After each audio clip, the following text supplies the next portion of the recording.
Hello, and today in this video I'm going to be presenting my NFL Week 11 Power Rankings tier list. Just all the teams in the NFL, and just my view of the NFL's totem pole right now. Right now of all the teams, just quick intro. S tier, title bona fide title contenders. We know for sure that these are the best teams in the NFL at the very top. A tier, also amazing, fantastic squads that also could go on playoff runs, but are on the same level, aren't as stacked as the S tier teams. B tier, just good. You are a good team. While in all likelihood will make the playoffs. And once the playoffs make, some of these teams will kind of just progress from last year, or just trying to exactly pull in to their full stride and to pull into that maximum power to get to A tier. C tier, mid. D tier, not good, just bad. F tier, also just bad. Just the bottom teams in the NFL. Now, just quickly get into it, and the Minnesota Vikings going in S tier. No one really wanted to give this team any love or really cared that much that they were winning so much until they beat the Bills, and people were like, "Oh wait, this team is legitimate. This team can win the NFC." Beating the Bills, which a lot of people thought was the best team in the league, the most complete. And they managed to defeat them on the road in a come-from-behind victory. That is a lot, and I think it fully establishes them as a legitimate threat to win the NFC. So yeah, they're in S tier. Another NFC team that they also were getting shellacked by. That the Vikings have not lost since getting shellacked by the Eagles on Monday night. Probably could chalk that up to primetime Kurt considering, but the Eagles are still in S tier despite losing on a Monday night to my Washington Commanders, and I think they're still really stacked. The score was kind of a little bit inflated, being unbiased. The score was kind of inflated by that last touchdown. They had opportunities to try to win the game, but they did it. I still think they will probably rebound and probably beat the Indianapolis Fighting Jeff Saturdays, though, probably. They're like, if they're lost to Washington somehow starts a tail spiral, just a tailspin for them, then that's a whole other thing. But I think for right now they're still an S tier caliber game. Kansas City Chiefs, unsurprisingly, also going in S tier. Maybe some people may have thought they would have gone in A tier, but no, they're going in S tier. And they haven't really lost a beat they haven't skipped a beat without Tyreek Hill or Tyrann Mathieu. They've still been good on both ends of the ball. While Patrick Mahomes is still playing like an MVP, their offense is now well diversified. Is now defenses really can't game plan around. Okay, we know Hill's getting the ball, and we know Hill's getting the ball. Now it's just anyway. I think Mahomes, I think in one game he threw like 5 touchdowns to 5 different receivers or pass catchers in general. They're just dominant in a division where everyone thought would be the best division of football, and no one else has stepped up or risen to the occasion when they were expected to. Kansas City has exceeded expectations. Where people thought they would have lost a step, like how people thought Green Bay would lose a step without Devontae Adams. Kansas City's done the exact opposite. So I think they're pretty legitimately an S tier team. Try to find the last one. And yeah, here it is. And last but not least, the Buffalo Bills. I think I'm putting Eagles over the Chiefs or the Eagles. Buffalo Bills, still an S tier squad, but the couple losses that they did have were rather concerning, especially against the Vikings, where they choked that game away at home with home field advantage, and Josh Allen's elbow, and the fact that he's thrown 4 red zone picks in 2 games, or 4 games or something, when he hadn't only thrown them a couple times in like 60 or so games. Just the red zone picks it's starting to raise some alarm bells about the Bills. Not taking them out of S tier, not putting them in A tier right now, but they're on they're on the right side of S tier, so they're on the lower end. So if I were to make this more videos like this as the season goes on, and the slippage continues, I would likely end up taking them out of S tier and put them at A tier, possibly. Now moving on to A tier. Well, in A tier, where are they? There they are, the Tennessee Titans. Ever since that 0-2 hole, and everyone said the sky was falling and this team was terrible and they got washed, King Henry was washed, they got exposed and all this, that, and the other. With that win over the Raiders at home, which was kind of closer than it needed to be, but then again, I mean, that was before the Raiders totally imploded as they have, or maybe not, depending on how you look at it. They haven't looked back. They've gotten back every week. The offensive line started getting back to helping King Henry being able to be King Henry, being King Henry. They've been playing their way and they've been winning their way. The quarterback situation has now been kind of been ultimately exposed as a pretty significant weakness, especially when Maluba and Tanny went out. They brought in the rookie Malik Willis. Not only did they not protect him well, but just that was kind of a mess. So that's a pretty glaring hole with them. But when everything's in order, they're fine. The way that they play football and their playing style, which is running the ball and just playing good defense, physical, a pretty good pass rush for D'Amico Autry, and despite the fact their defense has still been good without Harold Landry the third, with him tearing his, I believe it was his ACL or his Achilles, one of their leading pass rushers. Says that imagine if Harold Landry was playing on this team, they may have beaten the Chiefs. The team solidly in A tier. Now the other teams in A tier: 49ers, the Ravens, and the Miami Dolphins. The 49ers are also, like Tennessee, playing their way and winning their way. Despite significant injuries constantly along the way, they're still winning. They're still winning with rather bruiser-style football, very physical, smash mouth. They're very physical on both ends, offensive and defense, and quite almost brutish, almost in that way. But they're still winning. This team, regardless of injuries or whatever you think about if Jimmy G is the guy to take them over the top, they've made deep playoff runs before in past seasons. And 2019 when they made it to the Super Bowl and then lost to the Chiefs. Last season, made it to the NFC Championship game all the way there. They have it in them.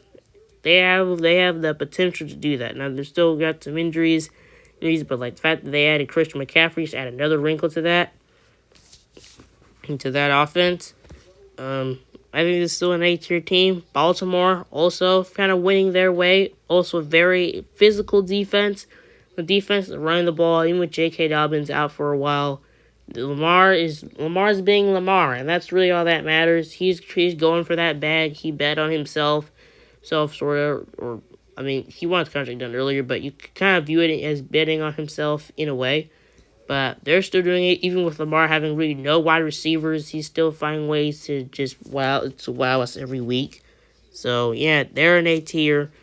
And Miami Dolphins also incredible offense, probably one of the better offenses in this A tier.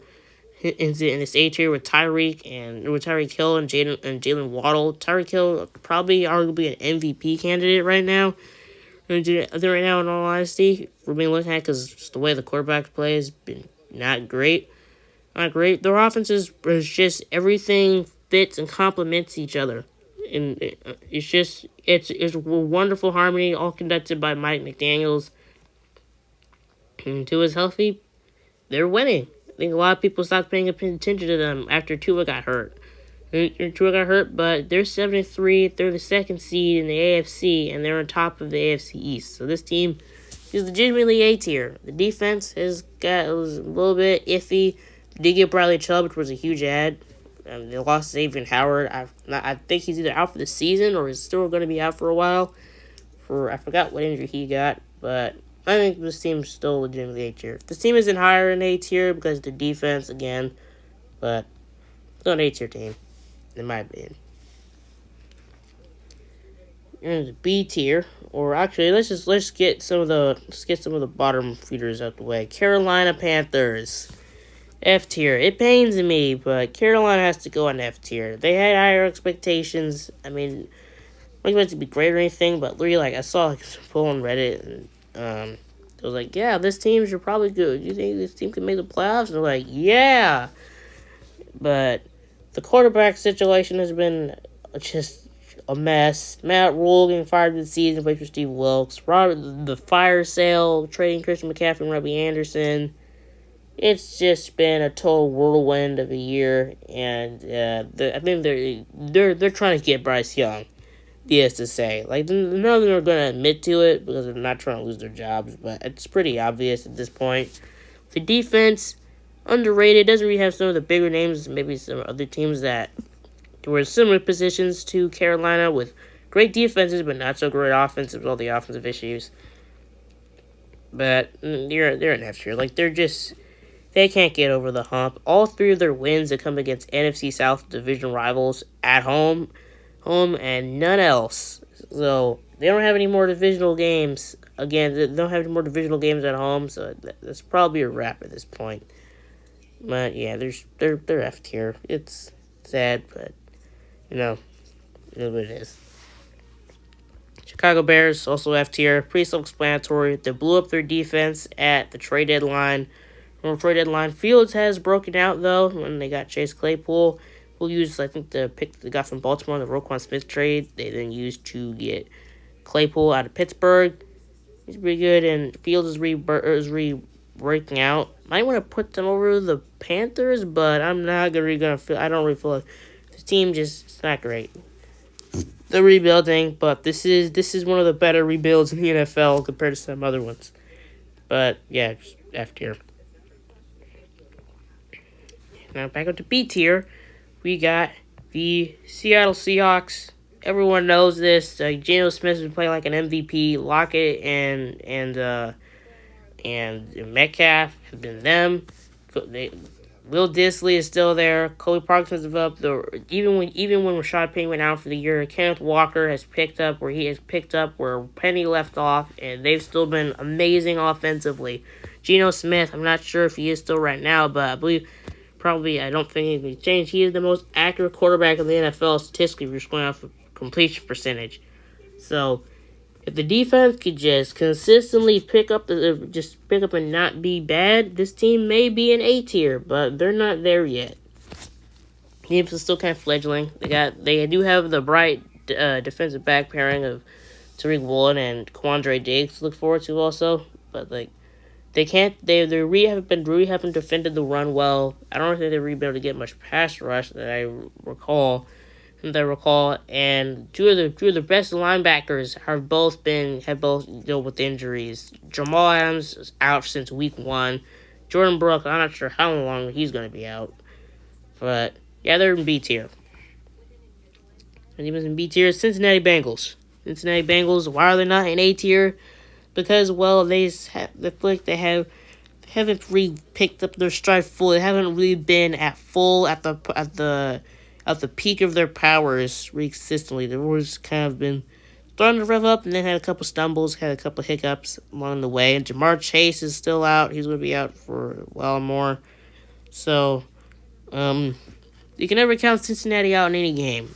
But they're still a really talented team, and once they're fully healthy, they can make some noise, and they could threaten Baltimore for the AFC North. So I'm putting Cincinnati in B tier. In B tier, my Washington Commanders.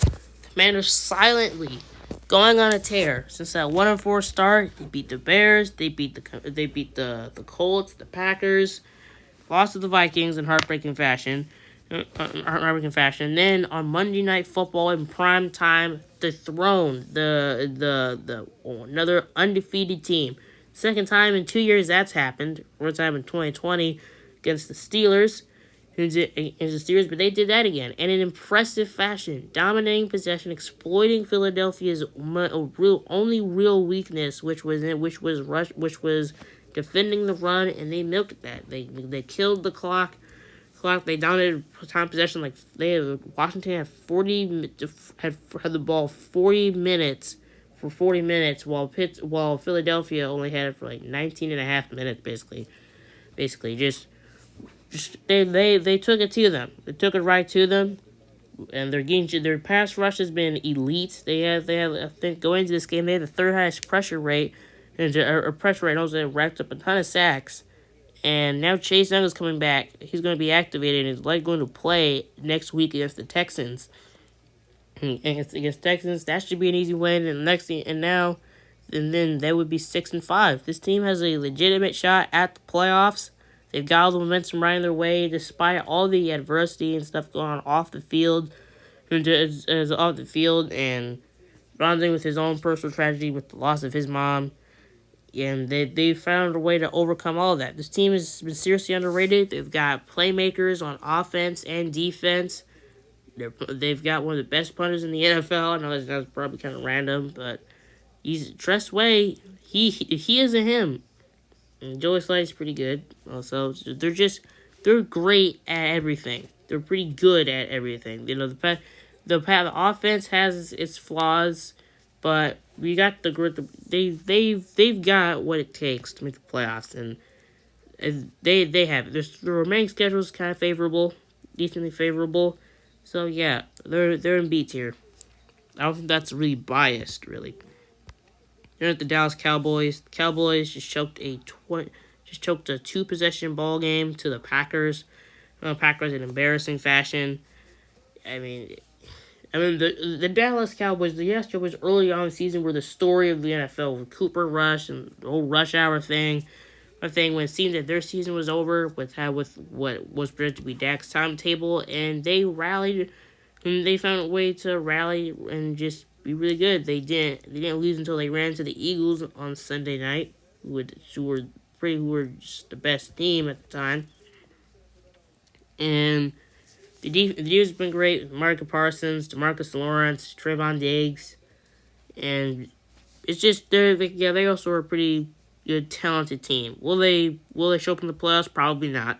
Because there's been guys that's just the reputation, and that's kind of what's been their calling card over the 21st century. Is not arising to their full expectations. Yeah, they're in B tier still though. Followed by them, this is another NFC East team, the New York Giants. The Saquon Barkley carry job continues. Daniel Jones hasn't really had anybody to throw to, but Brian Daboll, he is fixed. Who I think probably people would have thought was the worst starting quarterback in the NFL, and he's kind of fixed him. He's been having him use his athleticism to scramble. And trying to make plays with his legs, smart plays because he's tall and he does have athleticism. He has some wheels. And Saquon Barkley, he's returned to his prime form. He's, in my opinion, an offensive player of the year candidate. Maybe even an MVP candidate just because of how he's carried this team to being 7-2 and appears to be a playoff lock based off their pretty easy schedule that's remaining. Defense, Dexter Lawrence is pretty good. Julian Love. No fun. I feel like this team shouldn't be as good as they are, even with Saquon Barkley as good as he is, but he's just doing it. Brian Daboll, he is they've bought into his system and he's getting planning just his view for the team. So yeah, I think they deserve B tier. Followed by them is their New York brethren, the New York Jets. The reason why the Jets are beneath them, despite the Jets having a better defense, is only because Zach Wilson, you don't know what you're exactly going to get from him. He can lose you the game, or he can win you the game. We've seen both. He won them the game against the against the Steelers, and he lost them the game against the division rival Patriots. So, if he were just more consistent, they would be over the Giants probably, but they aren't. And that's really all I gotta say about the Jets. Jets being good is good. The fact that they're not garbage anymore, so that's nice. But Breece Hall, when he went out, tore his ACL against, I think, Denver, I believe. Against the Broncos in Mile High. They traded for James Robinson, and they've still found a way to chug along and still find a way to keep winning. That win over the Bills was pretty big. in pretty big time. I believe they have their rival Patriots again, either this next game or maybe the game after that. But I think they deserve B tier. Still a pretty solid team. Now the C tier, the Green Bay Packers, Tampa Bay Buccaneers. Buccaneers over the Packers because the Buccaneers have done more to get back to what they should be. Whereas Green Bay is still the beginning to do that. Both teams have just been pretty average. I mean, at least before, both of these teams would probably be in D tier right now, but they have shown signs of life over the past couple weeks. No, but Tampa Bay more so, and Green Bay kind of just now with that comeback win over the Cowboys. But they're in C tier. I don't really think that's kind of they're just mid. Then you got the Cardinals, the Chargers, the Cleveland Browns, the Patriots, and the Falcons. Cardinals have been really just average. Just they stayed competitive while D Hop was out, and now that D Hop is back, really they're primed to make something happen. Defense isn't good. The Packers' defense is better, which is why I have them over them. And Arizona's probably, even though Green Bay and Atlanta are still in the hunt, I feel like Arizona's a lot more likely to do that because I don't really feel like Green Bay is going to end up beating the Titans on that short week. I'm not sure if they have it in them to stop King Henry, but we shall see though in a couple of days on Thursday. Chargers have been painfully average, haven't reached expectations at all despite their huge moves. J.C. Jackson wasn't good. Like his rating as allowed, I remember was like over 100, was nearing 130. 30. He just wasn't playing good. If I remember, he got benched on Monday Night Football against the Broncos, and then he dislocated his kneecap. He was done for the year. It's Joey Boat's injured. There's just been injuries everywhere, anywhere and everywhere. Offensive line, Herbo. Nothing's really gone right for the Chargers. It sucked, and because I am a Chargers fan, I do support them. They're just average. They're keeping their heads above water, but not really much else. They're just not an impressive team. Sad to say. The Cleveland Browns, not over the Chargers because the Chargers have done more to be better, but the Browns have underperformed. Even though they lost Myles Garrett and Jadeveon Clowney for like a month. The rest of the defense, even before that, was not playing up to snuff. If I remember, they weren't handling the run game very well.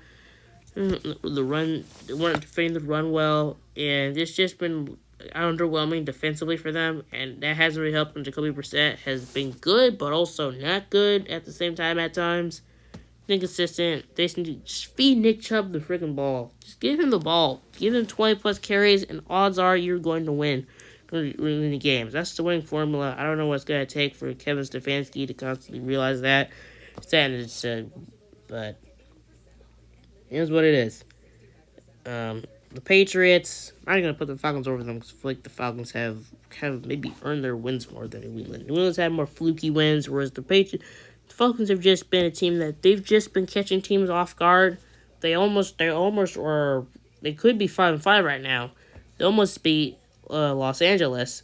And almost came back from 20-3 against the Rams. This team is always feisty in most of the games that they're in. They've really been in those games. Except for a couple against the Bengals and against the Panthers. This team is just the Falcons and Patriots. Neither of them are great teams, but they are there. Now to round off D and F tier, got the Rams, Broncos, Steelers on D tier. The Rams have been a total catastrophic failure. The defense is trying its best, but the offense being terrible and just kind of getting found out. The offense kind of got exposed. The offensive line has been terrible with Whitworth retired. The offense is also super one-dimensional because 90% of the time it's going to Kupp, and if it's not going to Kupp, it's going to Higbee. And now Kupp's gone for a month. I think it's not their lack of running isn't necessary. I feel like it's more so not necessarily because they can't run the ball, but just because they just refuse to. At least that's my perspective. I feel like Darrell Henderson is underutilized. I don't know what that was going on with the Cam Akers situation. That was super weird. And just it's been a fair. This team is looking like they're not going to make the postseason, especially after losing the backup bowl to Arizona, where Arizona was down to their third string quarterback in that game and still kind of shellacked the Rams. It wasn't for some late damage control.